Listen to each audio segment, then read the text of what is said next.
Good morning to everyone present here. I'm Dr. L. Santhosh Kumar, Assistant Professor of English at Kusindy College, Autonomous, Bengaluru, Karnataka, India.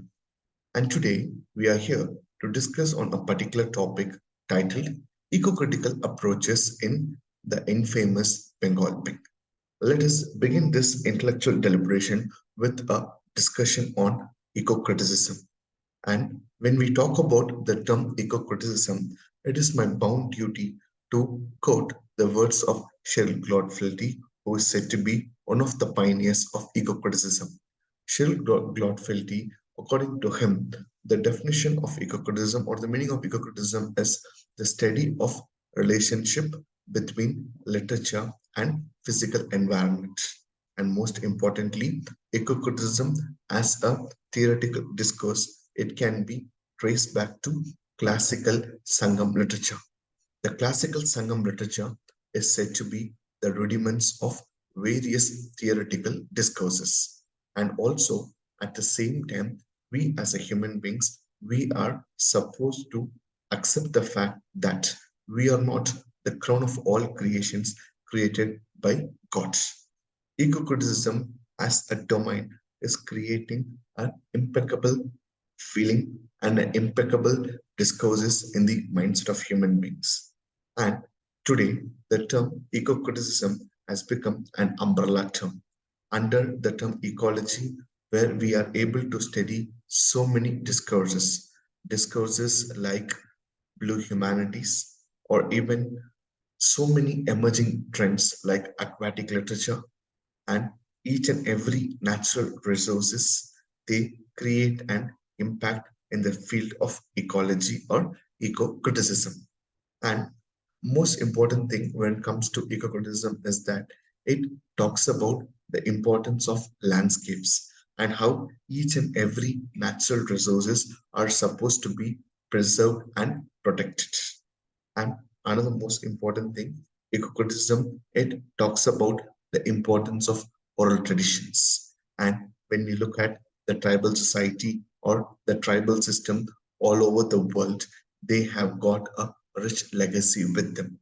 And the most important thing is that in terms of eco-criticism and in terms of tribal literature, the word development is said to be a negative term. When the word development, any tribe or any critic hears it, that will be the most irritating word or irritating phenomenon for them. Because under the name of development, we have lost so many natural resources. And pertaining to eco-criticism and pertaining to this particular text in famous Bengal Ping, it would be apt for me to quote three anecdotes. And as we all know, an anecdote has got nothing to do with the literary text, but it is involved in the production of the literary text. There was a particular group of tribes in Andaman Nicobar Islands, and instead of saying there was, there is, there was, and there is. Just look at my choice of diction, because certain tribal society are on the verge of extinction, and it is a painful fact to hear it. The Jarawa tribes in Andaman and Nicobar Islands, they believe that their birth is from elephant. And another group of tribes who are from Bangladesh, they believe that their birth is from water. And when we look at these two tribes, when we look at their culture, or when we look at their mode of survival, everything is highly eco-conscious instead of being ego-consciousness. And when we look at the first tribe, the Jarawa tribes, who believe that their birth is from elephant, in a way in a way they insist as the fact that the animals, or even the including animals, especially the elephants, are said to be the godly figures for them. And as we all know how the elephant trunks in the contemporary times are being commercialized. And most importantly, we all know the painful fact is that how each and every animal, based on their characteristics, are being commercialized by the capitalistic forces. And eco-criticisms, ecology, or the tribal discourses, they deliberately showcase all these political mishaps. And the beauty of eco-criticism is that it deliberately erases the line between personal and political. And to put it in the words of Peter Barry, politics is pervasive, truth is meaningless, and knowledge is contingent. And next most important thing here is that when we talk about eco-criticism in general or to a greater extent, we are also supposed to talk about the conflict between landscape and mindscape.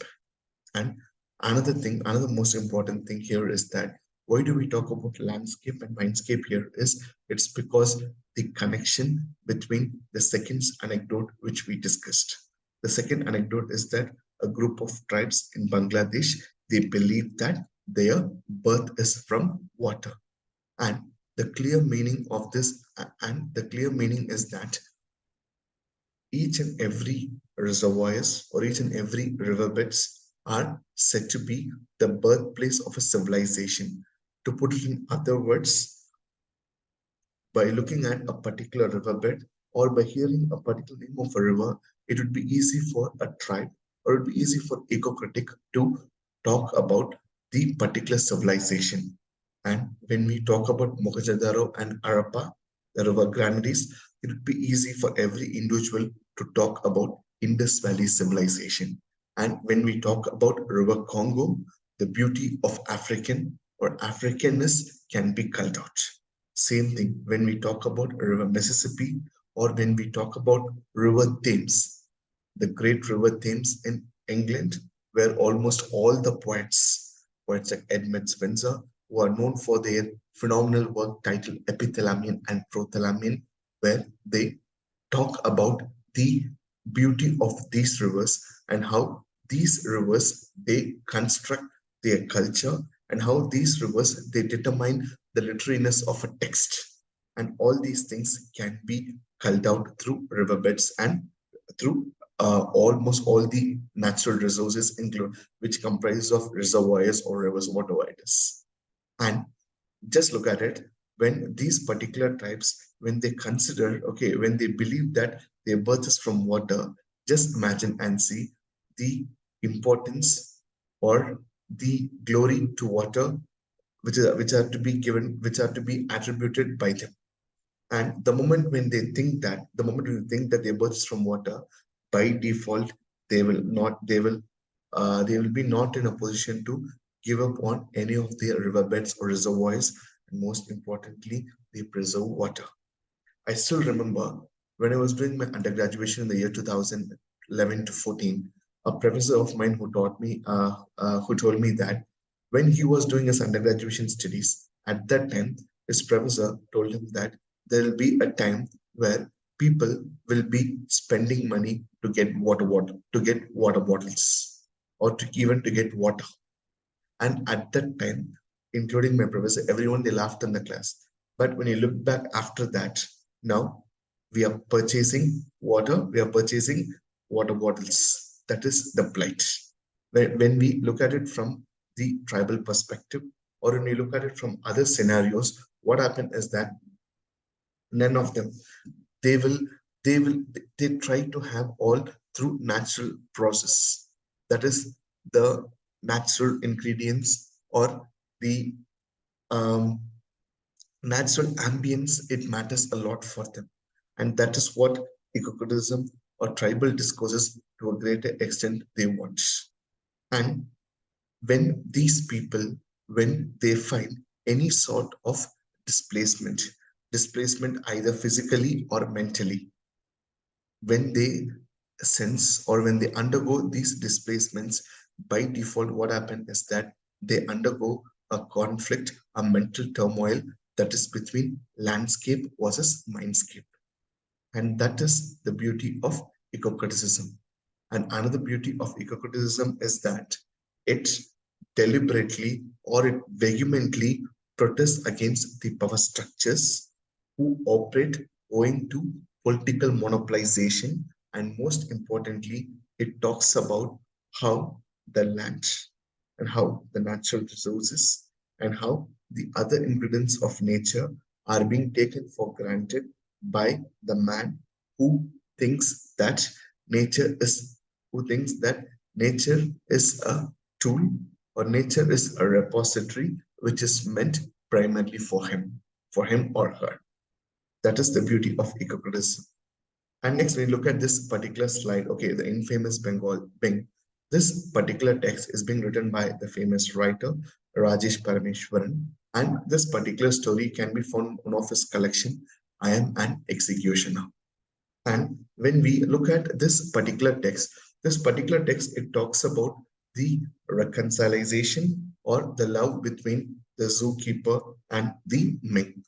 And what happens is that the Ming the story begins with the portrayal of Ming. Ming will be caged and he will be waiting for his master. And another most important thing here is that the human attributes, the human attributes or the human characteristics are being given to that particular Ming. And Ming, which has got a good characteristics which are inbuilt. But when it started to behave like a human being, how do things go topsy-turvy? Or to put in other words, when people, when they try to imitate others or when they try to change their color, how horrible it would be. So this particular text can be categorized as a satire and also as an allegory in order to make people to understand that a, a role reversal or a change of or giving up their attributes will create a devastating impact. And as we said, the Ming would be the Ming would be happily residing in the zoo and you'd be waiting for a zookeeper. Meanwhile, the people and the other animals in the forest would be interviewing Ming by saying that your master or your zookeeper will not turn up as per the time expected because the zookeeper would have been away from Ming in order to fetch some money so that he can buy some flesh for that particular Ming. And what happens? He just breaks his head, and at last he gets some money by doing some hard and mighty jobs, and he gets some money, and he also gets some flesh which is said to be the food for the Ming. And the moment when he comes to the forest, the Ming, who is being corrupted or polluted by others' opinions, and when the Ming notice that his master is not having the food, but the irony is that his master zookeeper was having the food, and Ming was unable to diagnose it. And when he looked at that particular master who was not in a position to provide food for him, and that particular zookeeper becomes prey for the Ming. And meanwhile, what happens is that Ming, after realizing that his zookeeper is no more because he has become prey to that Ming, then Ming is being chucked out of that particular zoo. Then he moves to different places where he meets different people of different backgrounds. And the beauty is that almost all the people who met Ming and who feeded him were said to be genuine people by nature, but yet then, owing to their certain circumstances, or owing to their social backdrop, or owing to their inabilities, they were not in a position to feed Ming on time.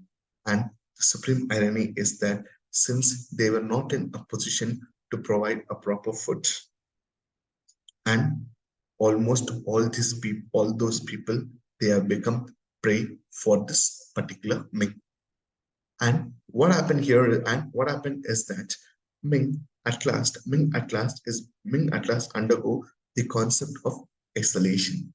And it then, as per the ideology of Ming, is that when any human being or any person, when they are not in a position to understand the Ming's feelings, to understand the Ming's ideology, according to Ming, those people are said to be his rivalries, or those people are said to be the traitors. So the world, according to Ming, is completely changed. And most importantly, what made Ming to do all these things is that in order to get some food, in order to be active always. And here, the activities of Ming can be equated with the human attributes. because we as a human beings, we always think that when things don't go on time, we can take things for granted. And most importantly, we take the liberty of exploiting someone's land. And what we are doing now, the contemporary times, the aftermath of man's devastating impact towards nature, some of the natural processes do not happen as per our wish. And the supreme irony is that we try to devastate the land, we try to devastate the entire ecological process for our own welfare. Same thing is with the Ming. Ming had forgotten the fact that when that particular Ming was very hunger, the people who helped that particular Ming, and when they were not in a position to help him out, it is not because he didn't do it deliberately. It is because of their inabilities owing to their social circumstances. But yet then Ming was not in a position to understand them. Same things the human beings, when we blame the nature by saying that the nature cycle is being revamped. Why it is being revamped? The idea behind revampation or revamped is it's all because of the cunning attitude of us. When almost all the natural resources or when almost all the unifying impacts are being exploited for our own welfare, by default, Mother Earth or nature is trying to reciprocate the same of what we had done to her. So this is the beauty of eco-criticism through in infamous Bengal Being. And if you look at this particular slide, it talks about being humane and its importance. Okay, and eco-criticism to a greater extent, it it talks about the importance of each and every landscapes. Each and every landscape has got rich cultural connotations, and most importantly, it has got a strong resonating phenomenon. And when all these discourses at the end of the day, they talk about how the cities or how the people undergo a sense of dislocation and disjunction owing to the term called development. And in this particular text, with reference to infamous Bengal Bing, the tiger, as I said in the beginning, when it started to have the human tendency, by default, it had lost its virtue, it had lost its glory. So, eco criticism and tribal discourses and infamous Bengal Bing instruct one thing, one unifying factor to human beings is that we should not change our color for anyone. At the same time, we should know we as a human beings, we should stand as an epitome for the word human. When we do that, by default, we can put an end to all the cultural and political turmoil, which is the need of the hour. And next most important thing, this particular discourses, it talks about the importance of proactiveness. When we talk about eco-criticism or when we talk about any sort of discourses pertaining to ecology, we cannot deny the fact that eco-criticism, it talks about the proactive discourses, and ecology is one of the greatest proactive discourses. And the beauty is that when we make ourselves to be highly proactive, by default we can think that we can act against the things, we can deny the fact, sorry, instead of saying we can act against the things, we can deny the facts which are highly egocentric. And also at the same time, even the text the infamous Bengal Being, it is an eye opener to the human beings think that who think that each and every animal can be taken for granted. And when we tame the animal for our own welfare, even that also acts as an biggest hindrance for us in the coming days. So proactive discourses, or the main agenda or the crux of the term proactive is that is to make people to understand the fact that the greener the earth, the healthier the life. And most importantly, it also insists on the fact that how natural resources and natural reservoirs should be protected and preserved. This is the beauty of this particular text. And on the whole, I just want to conclude my presentation by saying that let us all strive for sustainable world. Let us all strive for sustainable development. Green Earth forever, forever green Earth, ever for green Earth. Thank you.